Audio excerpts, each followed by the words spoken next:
contact me again after all this time? After running off with your lover and ignoring my calls? Is your heart made of iron? I have time to contact you now because my life finally settled down recently. Sorry for all the trouble I caused you back then. It was 5 years ago, though.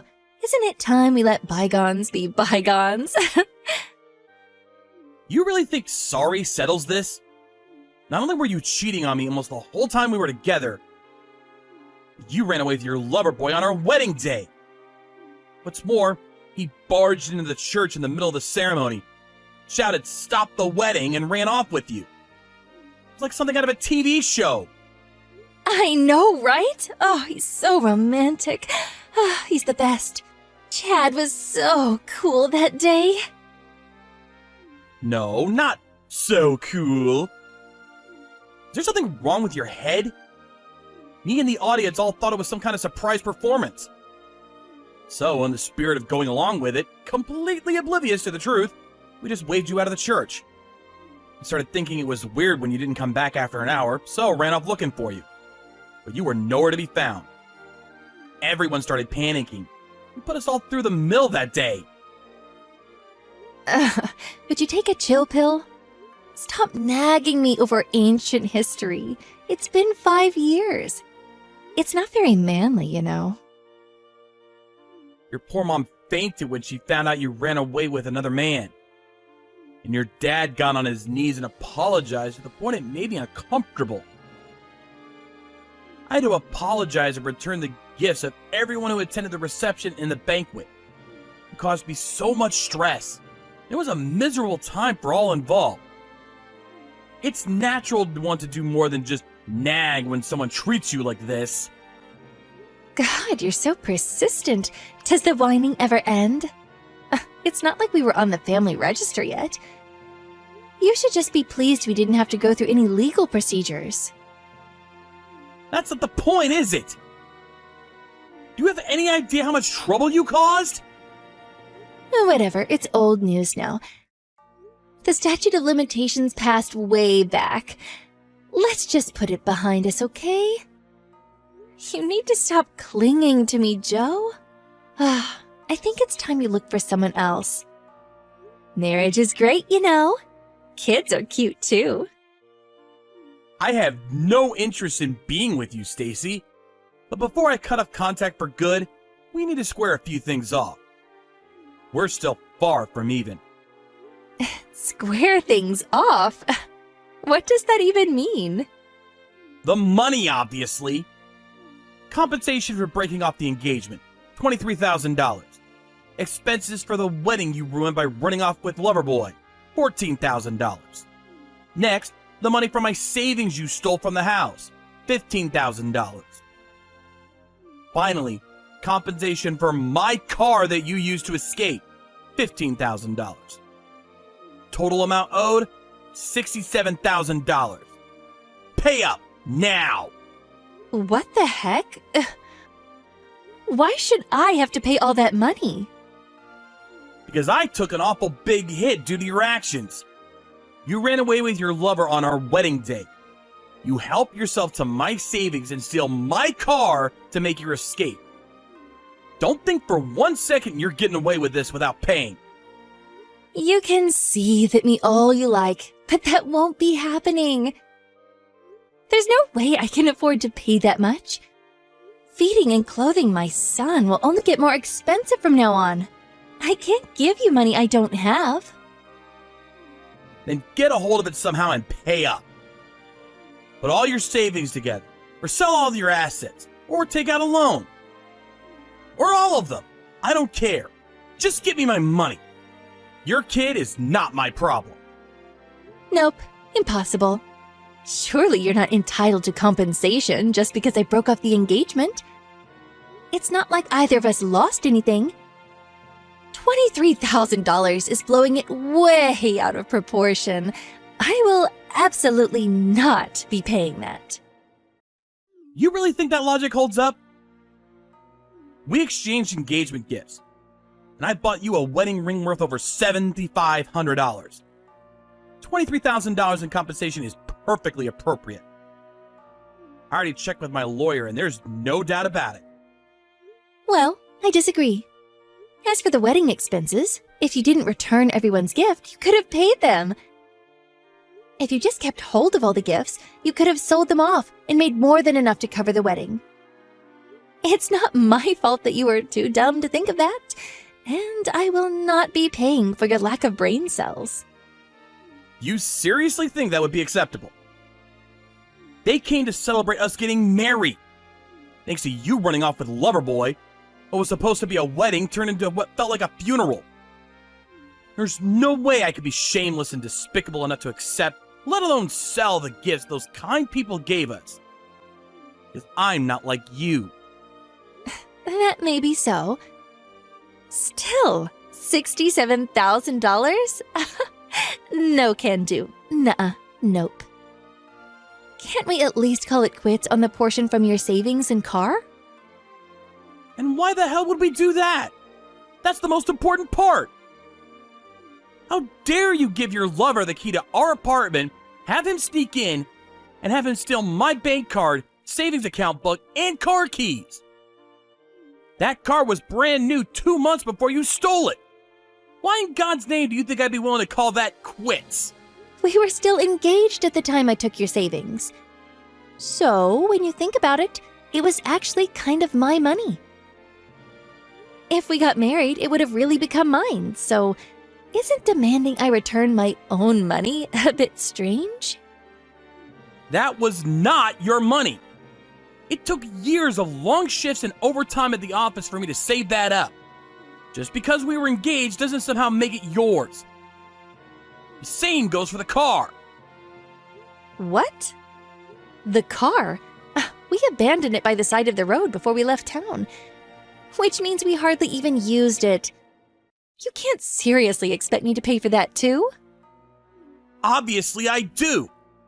Thanks to you lowlifes abandoning my new car in the middle of nowhere, it got stripped to pieces. Everything inside was stolen. Even the frickin' tires were gone. Words can't describe my shock when I saw it. You knew how much I loved that car. You are 100% paying me compensation. Money, money, money. It's all about money with you. You're so selfish. What happened to the car after that has nothing to do with me. Let's just make this clear. Do you refuse to pay no matter what? For breaking off the wedding? For stealing my car? Yeah, that's right. Me and Chad have a life together. We have a little boy to think about. Things are over between me and you, so just leave us alone.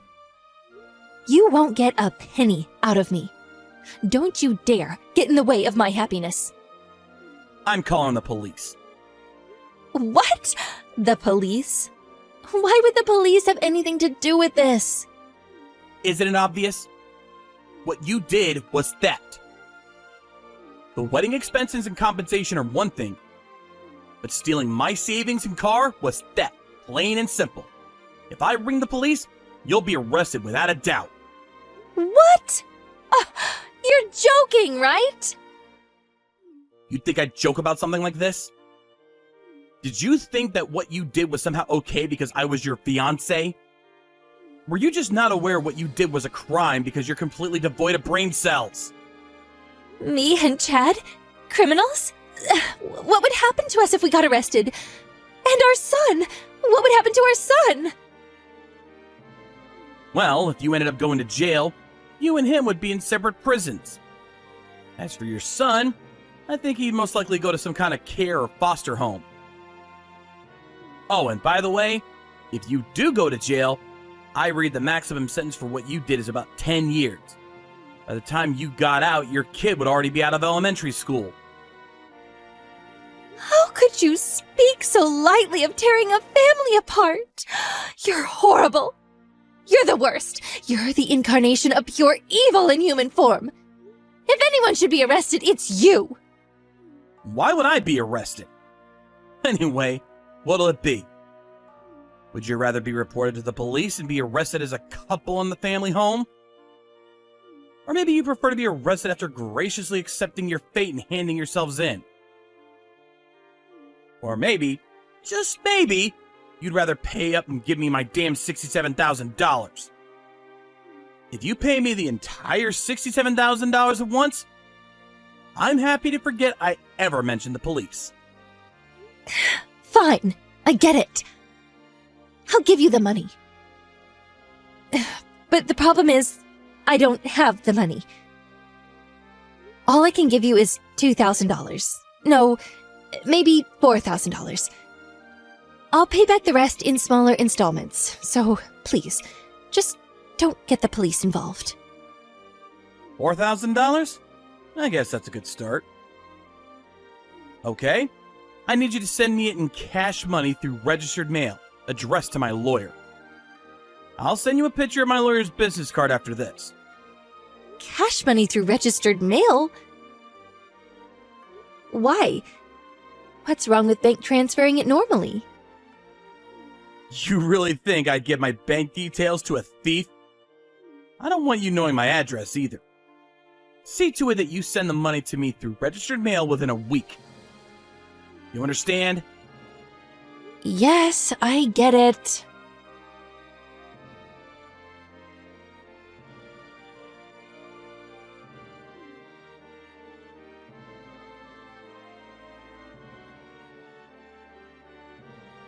What the heck? They took Chad away in handcuffs. I thought we had an agreement. You said if I paid you, you wouldn't report us. Oh, wow. They arrest him already? Wait, they didn't take you too? I was out with our son. When we got back from grocery shopping, there was a police car parked outside of our apartment. With causing it inside, they took him. Oh, you gotta be kidding me. You managed to escape then? You really lucked out there, huh? And there was me thinking Bonnie and Clyde would go down together. What a shame. What the hell are you playing at? Why did you report us to the police? I sent your money, you liar! I didn't lie about anything. Try to remember carefully. I never said I would report you just because you paid me, did I? I only said I wouldn't call the police if you paid me the entire $67,000 at once. All you gave me was $4,000. I told you I'd pay the rest later in smaller installments. I'm not made of money, you know.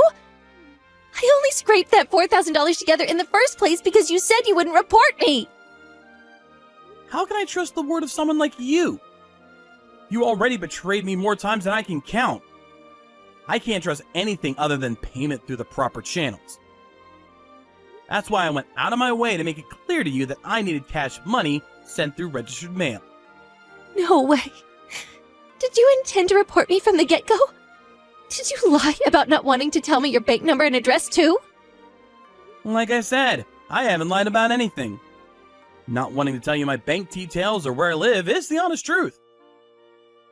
But my actual objective was figuring out your address. This was always going to happen sooner or later, you know.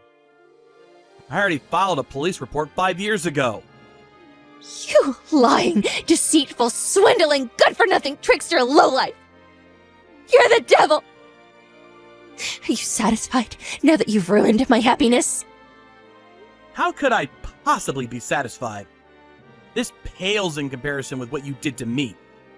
You cheated on me and dumped me at the altar on our wedding day. You stole my money, you stole my car, and then you ran away and blanked me for 5 whole years. I suffered with such soul-crushing depression, I had to see a doctor at one point. But you got married. You had a son. Not a care in the world. Not a shred of conscience over what you did to me. Satisfied, she says. Give me a break. What does any of that have to do with me? It's not my problem! Ugh, whatever. Forget it. I have to give up on Chad now. I've got no choice but to escape with my son. I have to protect my son at all costs! That was all it took for you to dump Loverboy? To think you ran off with him so dramatically on our wedding day. Ugh, shut up, shut up, shut up! Well, what do I care? You want to escape? You go right ahead. Of course, your sentence will only get longer. I am curious, though. Where exactly do you plan on escaping to? After having just lost a huge sum of money and having a kid to take care of? Are you even human? I'll never forgive you for this. You won't get your own way. I mean it. Remember that! You don't have to tell me. I can never forget. It's just like you said, I'm persistent.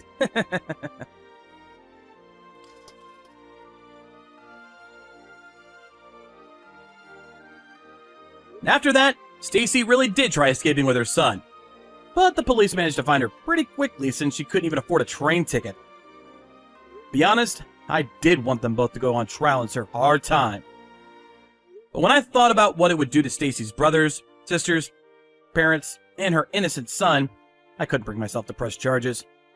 We settled out of court for the total cost of the damages, plus an extra $15,000 for the trouble. Her parents helped her shoulder the burden, and I received all the money in one payment. Stacy and Chad are currently being treated like workhorses at a company run by one of her relatives, to pay off the debt they owe to her parents as a result of our settlement.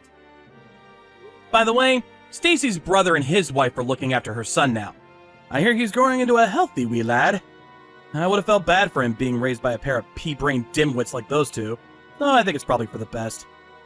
As for me, I used some of the settlement money to get myself a brand new car. Having my car so casually stolen like that was the most shocking part of the whole affair for me. So I really splashed out this time. For now, I'm not thinking about getting remarried. I'm just enjoying my days driving around tearing things up in my new car.